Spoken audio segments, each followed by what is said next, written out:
오늘 하나님 말씀은 에베소서 5장 18절에서 21절 말씀입니다. 신약의 315쪽 정도 되겠습니다. 에베소서 5장 18절에서 21절 말씀 우리 같이 합독을 하겠습니다. 18절부터 한 목소리로 하나님 말씀을 읽겠습니다. 술 취하지 말라. 이는 방탕한 것이니 오직 성령으로 충만함을 받으라. 시와 찬송과 신령한 노래들로 서로 화답하며 너희의 마음으로 주께 노래하며 찬송하며 범사의 우리 주 예수 그리스도의 이름으로 항상 아버지 하나님께 감사하며 그리스도를 경외함으로 피차 복종하라. 아멘. 오늘 2부 온라인 생방송 예배에 참석하신 우리 성도님들 존귀하신 주님의 이름으로 환영하며 축복합니다. 우리가 온라인 예배를 드린 지 좀 꽤 됐습니다. 여러분도 그런 생각을 가지고 있겠지만 이 온라인 예배를 드리면서 또 이렇게 주일날 텅 빈 예배당에서 또 설교를 하면서 제가 마음에 이 작은 걱정거리는 이런 예배에 익숙해질까 하는 고민이 있습니다. 신앙생활이든 일반 생활이든 익숙함이 불편해야지만이 더 성장할 수 있고 더 사모할 수가 있고 또 회사로 치면 더 혁신적인 제품이 나올 수가 있습니다. 아마 여러분들은 온라인으로 예배드리면서 불편한 것이 많으시겠죠. 그건 참으로 좋은 사인입니다. 익숙해지시면 사모함이 없습니다. 주님에 대한 갈망이 없습니다. 또 예배에 대한 그 열망이 없습니다. 온라인으로 예배드리면서 최선을 다해서 드리지만 하나님 앞에서 영적인 그 사모함과 열망을 가지시고 이 온라인 예배가 익숙해지지 않고 날마다 새로워질 수 있도록 위해서 여러분 마음을 잘 준비하시고 기도하시길 바라겠습니다. 오늘은 부족한 종이 성령으로 충만한 교회라는 제목으로 하나님의 말씀을 나누기 원합니다. 요즘은 코비 사태로 모든 여행이 올스탑 됐습니다. 저는 하루속히 우리가 일상으로 돌아와서 여행도 하고 또 비즈니스 트립도 가고 또 자유롭게 움직일 수 있기를 간절히 소원합니다. 여러분에게 묻겠습니다. 이 코비 사태가 있기 전에 여러분이 여행을 하시다가 어느 공항에서 환승을 해야 되는데 비행기를 놓친 경험이 있으십니까? 환승하기 위해서 다른 터미널까지 가다가 시간에 쫓겨서 비행기를 놓친 경험이 있으십니까? 저도 그런 경험이 여러 번 있습니다. 놓치지는 않았지만 놓칠 뻔 했습니다. 몇 년 전에 유럽 한인 선교사 모임에 갔습니다. 독일 프랭크푸르트 공항에서 환승을 해야 했습니다. 환승 시간도 많지 않았는데 비행기가 연착을 했습니다. 설상가상으로 이 비행기가 이 터미널에서 멀리 떨어진 곳에 세워졌습니다. 저는 비행기 안에서 여러 가지 갈등을 하기 시작합니다. 어떻게 이 많은 승객들을 제치고 빨리 내려서 다음 게이트까지 갈 수가 있을까? 얼마나 빨리 달려야 할까? 제 시간에 도착할 수 있을까? 만일 비행기를 놓치게 되면 어떻게 될까? 여러 가지 생각이 참 많았습니다. 그래서 하나님께 도움을 청하는 기도를 드렸어요. 그런데 놀라운 일이 벌어집니다. 환승하는 승객부터 내리라는 기내 방송이 나왔습니다. 저는 재빨리 제 짐을 들고 비행기 바깥으로 나왔어요. 나오면서도 어떻게 다음 터미널까지 빨리 달릴 수 있을까? 그 생각만 하고 있었어요. 근데 트랙에서 내리는데 공항 직원이 묻습니다. 어디 가냐고. 그러더니 저보러 이 버스 타라고 말합니다. 저와 다른 두 승객을 버스에 태우고 우리가 탑승해야 될 비행기 앞까지 데려다 주었습니다. 그날 저는 뜻밖의 도움을 받고 무사히 목적지까지 도착할 수 있었습니다. 공항에서 합승을 위해 다음 터미널이나 게이트까지 가기 위해서 우리가 여러 가지 방법을 취할 수가 있습니다. 하나는 두 발로 걸어가는 겁니다. 근데 터미널이나 게이트가 멀면 심히 피곤합니다. 또 다른 방법이 있습니다. 자동 보도, 무빙 사이드 웍을 이용해서 걷는 방법입니다. 다리가 덜 피곤합니다. 휠체어 서비스를 이용하는 방법입니다. 근데 그것은 보행이 불편한 사람들만 이용해야 합니다. 또 다른 방법이 있습니다. 픽업 전동차를 이용하는 방법입니다. 가장 빠르게, 가장 편리하게 다음 게이트나 터미널까지 갈 수가 있는 것입니다. 그날 저는 나의 힘과 노력으로 다음 게이트까지 뛰어갔다면 아마 비행기를 놓쳤을 것입니다. 감사하게도 뜻밖의 도움을 받아서 무사히 비행기에 탑승할 수 있었고 제가 가야 될 목적지까지 무사히 도착할 수 있었습니다. 저는 이 사건을 통해서 우리의 신앙생활의 모습을 발견하게 되었습니다. 신앙생활이란 어떻게 하는 것인가? 어떤 사람은 신앙생활을 자신의 힘과 노력으로 하는 사람이 있습니다. 근데 또 어떤 사람은 신앙생활을 마치 성령님이 운전하시는 영적인 이 전동차에 타고 가는 사람이 있습니다. 자신의 힘을 의지하는 사람은 신앙생활의 기쁨과 감사 또 은혜를 누리지 못합니다. 그러나 성령님을 의지하며 신앙생활하는 사람은 기쁨과 감사를 가지게 되고 은혜로운 신앙생활을 하게 되는 것입니다. 저는 우리 사랑하는 성도님들이 내 힘과 노력으로 신앙생활하는 것이 아니라 성령님을 의지하는 신앙생활하는 여러분들 되시길 간절히 소원합니다. 저는 지난주에 우리 교회 탄생 32주년을 맞이해서 예수 그리스도의 온전한 제자 되어 세상을 변화시키는 생명의 공동체라는 교회 사명을 이루기 위해서 우리 모두가 크신 하나님을 믿는 믿음의 사람이 되어야 한다고 말씀을 드렸습니다. 우리 교회에 필요한 것은 크신 하나님을 믿는 믿음의 사람입니다. 근데 이 크신 하나님을 믿는 믿음이란 나의 힘을 빼야 합니다. 나의 힘을 빼고 성령님을 전적으로 의지해야 합니다. 성령님을 의지할 때 성령으로 충만한 신앙생활, 성령으로 충만한 성도, 성령으로 충만한 교회 공동체가 될 수 있습니다. 그럼 성령 충만이란 무엇일까요?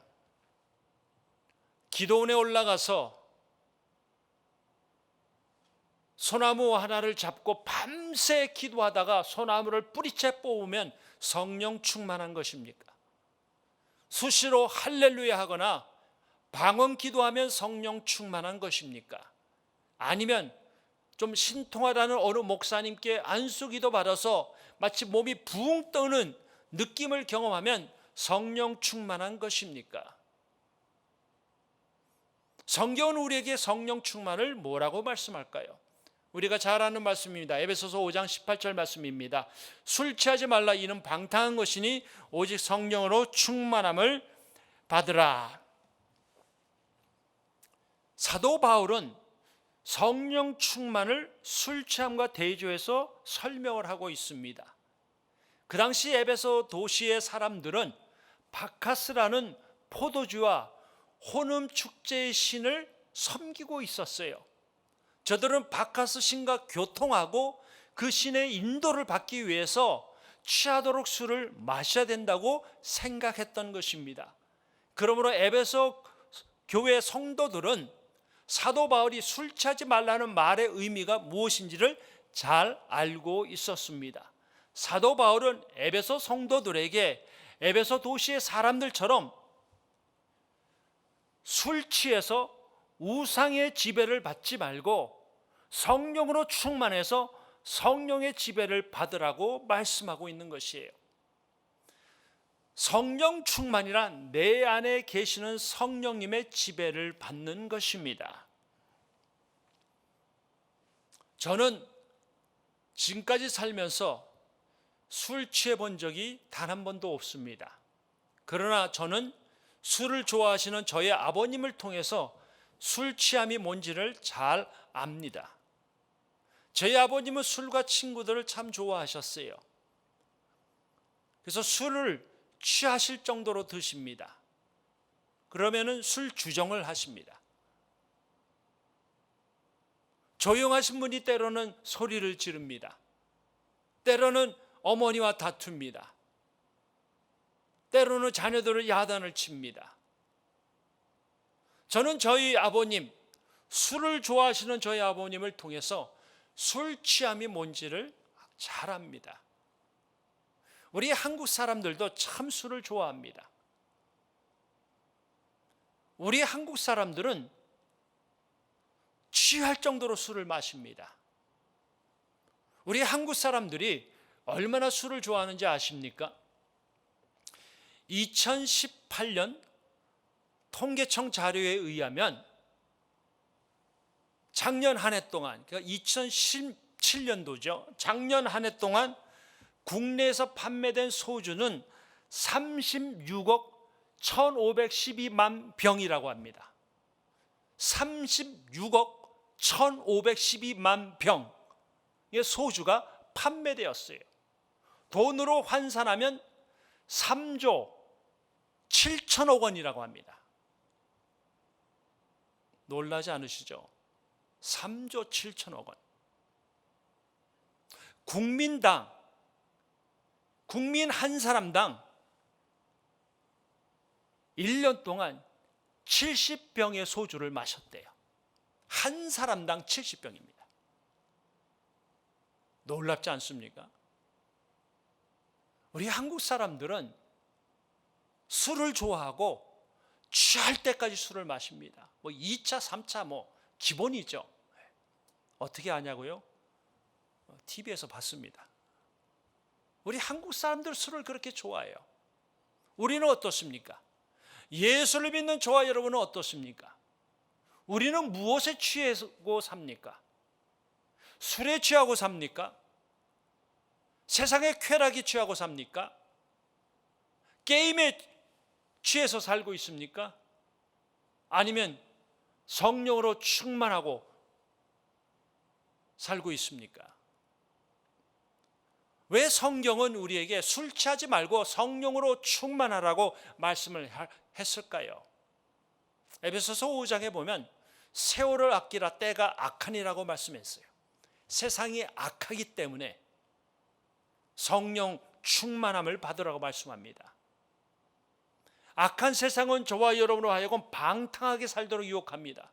술 취해서 시간 낭비, 인생 낭비, 돈 낭비, 건강 망가지도록 만든다는 것이에요.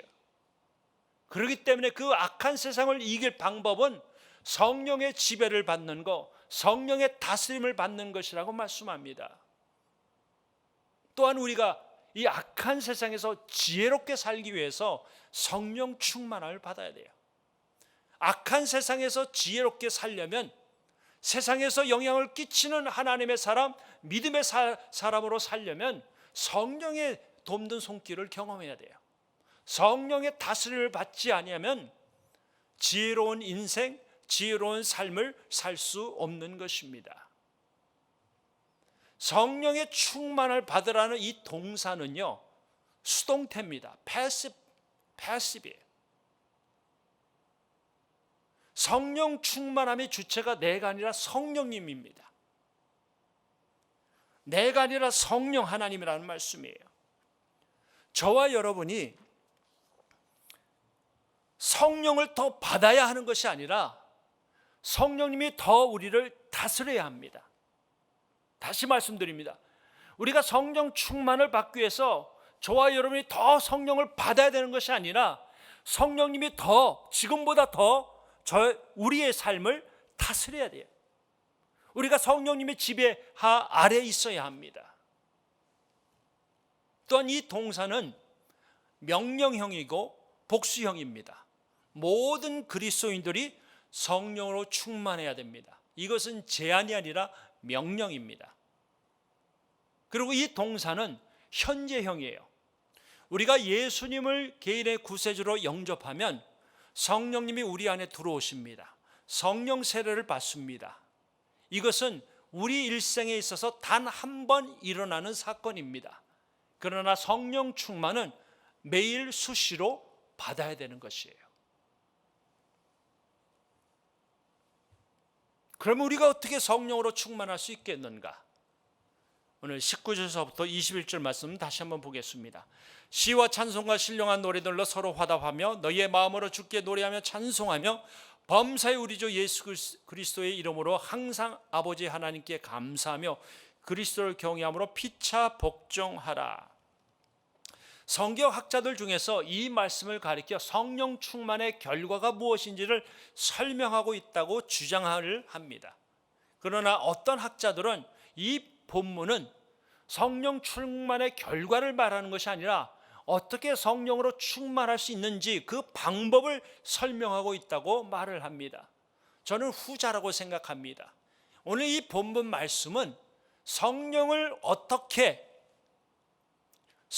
충만을 어떻게 받을 수 있는지, 어떻게 삶 속에서 성령 충만한 삶을 유지할 수 있는지를 가르쳐주고 있다고 저는 생각합니다.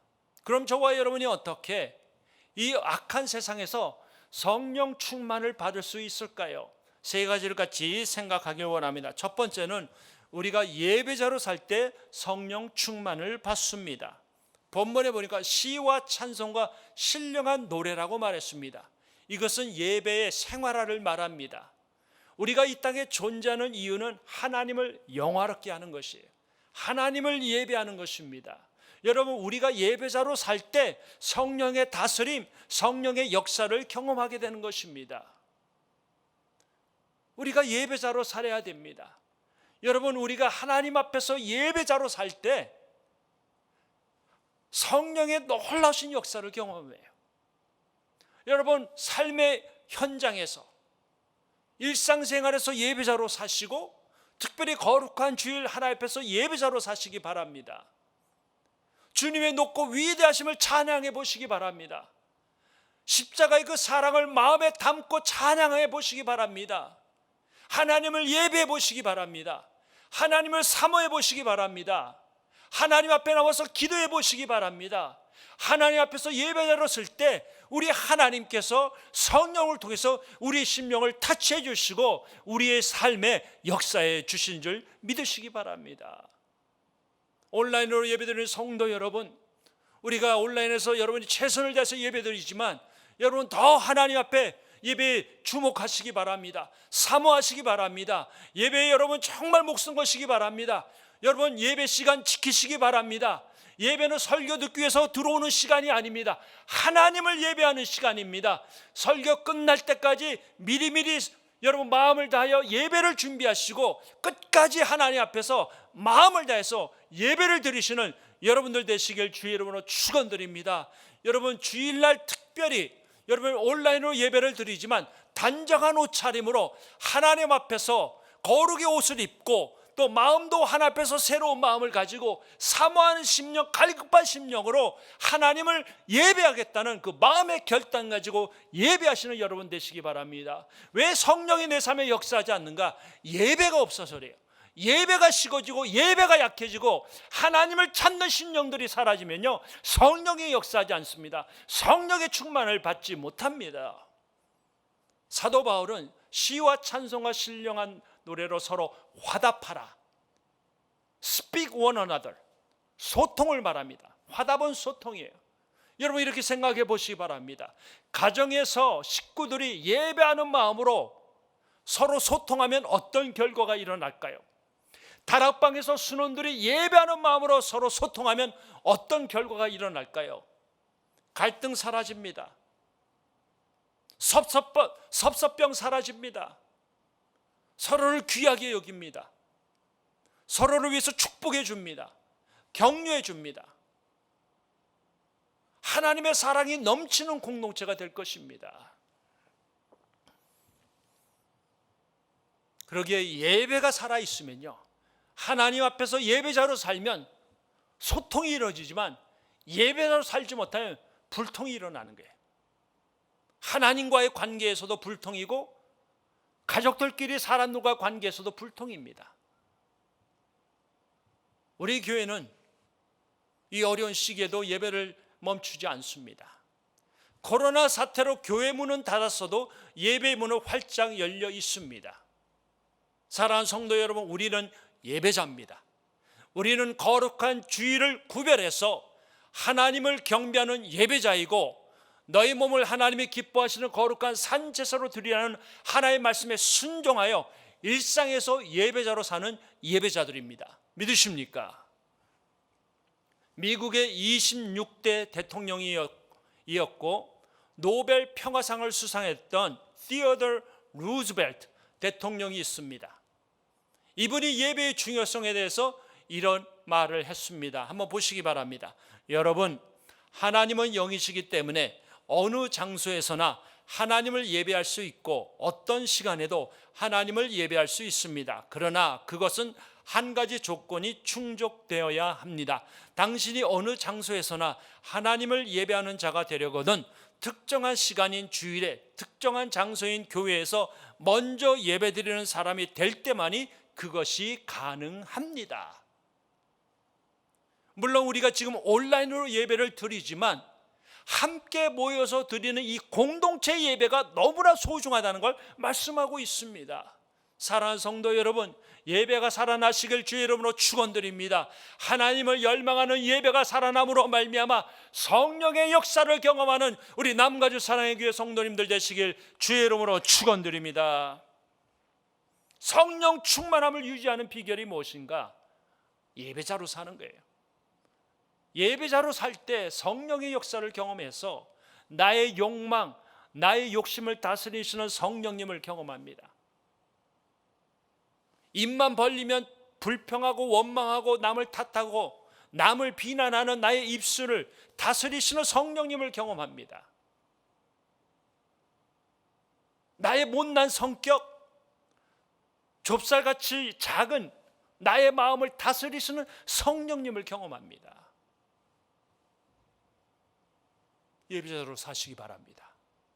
하나님 앞에서 예배자로 사실 때 성령께서 하나님을 예배하는 사람들의 삶 속에 역사하십니다.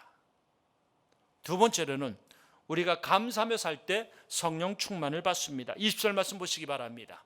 범사의 우리 주 예수 그리스도의 이름으로 항상 아버지 하나님께 감사하며. 사도 바울은 에베소 도시에서 일어나고 있는 하나님의 구원의 역사에 감사했어요. 또한 사도 바울은 자신의 서신서를 통해서 이 서신서의 수신자들의 믿음을 생각하며 하나님께 감사했습니다. 그런데 그의 감사는 이게 다가 아닙니다. 오늘 본문 20절에 보니까 범사에 감사했어요. 항상 수시로 언제나 감사했습니다. 우리는 어떻습니까? 우리의 삶에 하나님이 주시는 감사가 있습니까? 하나님의 은혜에 대한 감사가 있습니까? 우리는요, 지극히 나 중심의 삶을 살아요. 우리의 감사도 지극히 나 중심의 감사입니다.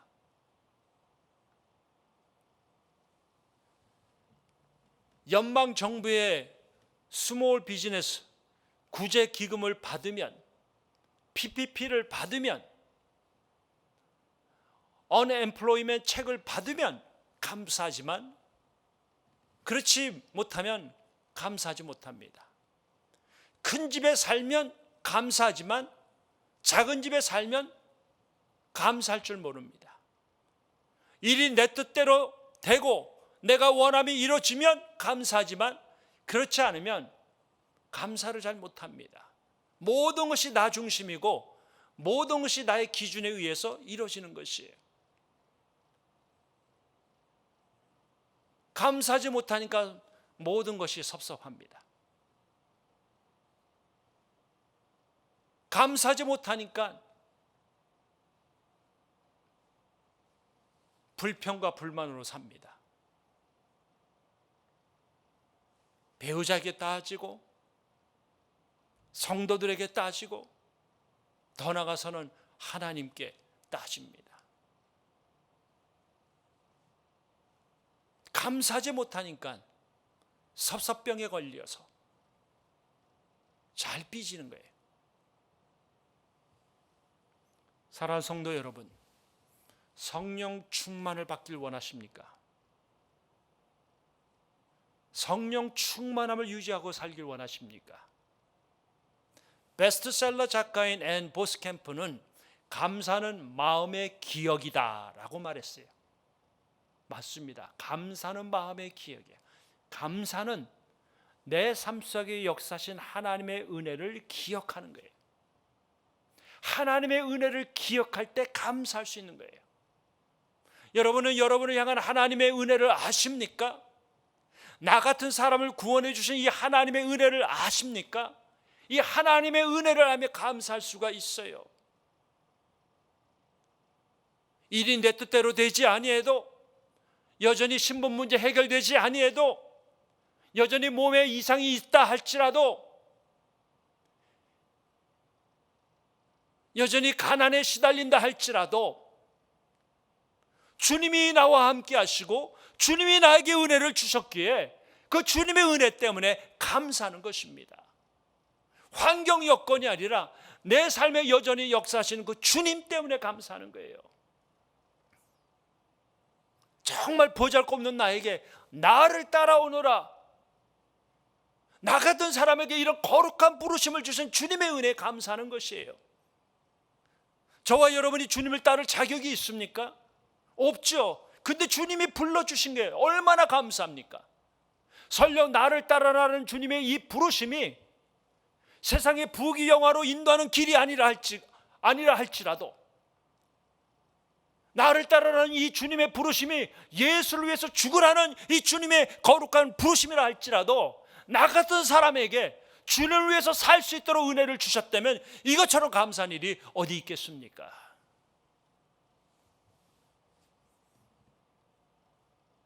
감사하는 사람에게 하나님께서 더 많은 감사거리를 주십니다. 감사하는 사람에게 하나님이 더 찾아오세요. 감사하는 사람에게 더 큰 은혜를 주십니다. 더 큰 축복을 주십니다. 더 큰 기적을 선물로 주십니다. 감사하는 사람이 성령의 충만함을 받아요. 불평 불만으로 살아보세요. 성령 역사하지 않습니다. 원망과 짜증으로 살아보세요. 성령님 떠나고 성령님을 근심하게 만듭니다. 그러나 감사할 때 주어진 여건과 환경에서 감사하시기 바랍니다. 감사 신앙 회복하시기 바랍니다. 성령의 놀라신 역사를 경험하게 될 것입니다. 마지막으로는 우리가 순종하며 살 때 성령 충만을 받습니다. 21절 말씀 보시기 바랍니다. 그리스도를 경외함으로 피차 복종하라.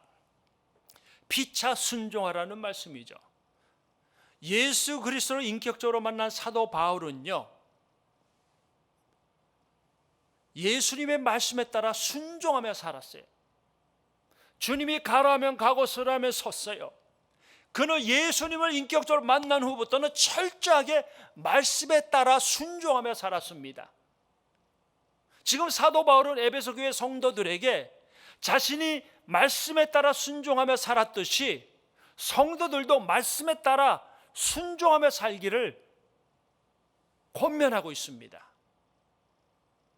성도들이 어려운 상황에서도 하나님의 말씀에 따라 서로 순종하고,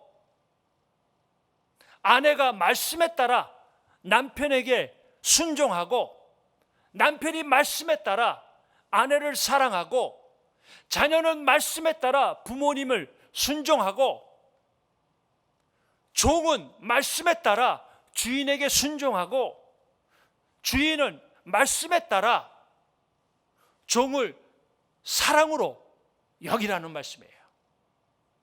특별히 에베소서 6장에 나오는 종들이 누군지 아시죠? 노예들입니다. 인권이 유린당한 노예들이에요. 근데 그들이 주인에게 순종합니다. 기쁜 마음으로, 자발적인 마음으로 순종을 합니다. 어떻게 노예들이 이렇게 순종할 수 있었을까요? 여기서 말하는 노예들은요, 예수를 믿는 사람들이에요. 비록 지금의 신분이 노예지만 저들의 그 내면에는 성령이 계세요. 성령의 다스림을 받으니까 저들은 순종할 수 없는 사람을 순종하고 순종할 수 없는 일을 순종할 수 있었던 것입니다. 제가 우리 성도님들에게 묻겠습니다. 왜 예수를 믿는 부부가 서로 다투고 싸울까요? 왜 예수를 믿는 부부가 툭하면 다투고 갈등하고 함께 살지 못하겠다고 갈라디아서를 말할까요? 성령을 받지 못해서요? 아니에요. 예수를 믿는 수가 성령이 우리 안에 들어오십니다. 성령 받았습니다. 그럼 왜 예수 믿는 사람들이 끝없이 다투고 갈등할까요? 성령 충만하지 않아서요. 성령님이 그들의 생각과 마음과 언어와 그 모든 행실을 다스리지 않기 때문에, 다시 말해서 내가 나의 말, 나의 행실을 성령님의 그 다스림 아래 두지 않았기 때문에 그렇습니다. 그래서 내가 하고 싶은 대로 말하고 하고 싶은 대로 행동하기 때문에 그렇습니다. 그럼 어떻게 성령 충만을 받을 수 있는가? 말씀에 순종해야 돼요. 아내를 사랑하라 말씀에 순종하고, 남편에게 복종하라 말씀에 순종하고, 하나의 말씀에 서로 순종할 때 성령의 다스림을 받는 가정과 교회가 되는 줄 믿으시기 바랍니다. 말씀에 순종하지 않고 성령 충만한 사람 봤습니까? 말씀에 순종하지 않고 성령의 놀라우신 그 다스림을 경험한 사람들 봤습니까? 말씀에 순종하지 않고 성령의 강한 그 바람을 경험한 사람들 봤습니까? 아닙니다. 다 하나같이 다 말씀에 순종할 때 성령의 역사를 경험하게 되는 것이에요. 말씀을 마무리하겠습니다. 여러분 혹시 하림이라는 식품 전문 기업을 아십니까? 한국에서 닭 공장으로 유명한 회사예요. 이 회사의 김홍국 회장님은 모태신앙인이었지만 사업이 바쁘다는 핑계로 썬데이 크리스찬으로 살았어요. 그의 사업이 날로 번창했습니다. 1997년도에 코스닥에 등록했어요. 하루에 200톤을 생산하는 공장도 지었습니다. 잘 나갔어요. 승승장구했어요. 그렇게 탄탄하게 성장했던 그 기업에 위기가 찾아왔어요. 2003년도에 공장에 대형 화재가 났고 조류 인플루엔자로 인해서 1,000억의 손실을 입었다고 합니다.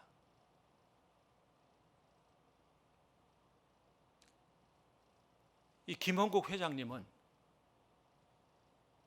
모든 것이 잿더미 된 거기에서 꼬꾸라졌어요. 하나님께 눈물로 회개합니다. 그가 국민일보 기자와 인터뷰를 하면서 이런 말을 했습니다. 한번 보시기 바랍니다. 당시 재산이 날아간 것보다는 과거의 여러 가지 일에 대한 생각이 스치면서 눈물이 쏟아지더군요. 모든 게 하나님의 섭리와 역사라는 생각이 들었어요. 그 전에는 웬만한 일을 당해도 눈물이 없었는데 회개의 눈물이라고 할까요? 대책 회의를 마치고 직원들 안 보는 데서 실컷 울었지요. 모태 신앙이지만 교회를 건성으로 다니던 나에게 공장 화재는 영적인 눈이 열리는 계기가 되었습니다.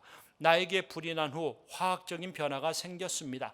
성경을 읽다 보면 다음 장이 궁금해지고 길고 지루하게 느껴지던 설교가 기다려졌다는 것입니다. 결국 나는 고난이 축복의 통로였음을 깨닫게 되었습니다. 결국 나는 고난이 축복의 통로였음을 깨달았습니다. 그는 잿더미에서 꼬꾸라졌어요. 하나님께 회개합니다. 하나님의 말씀을 붙잡습니다.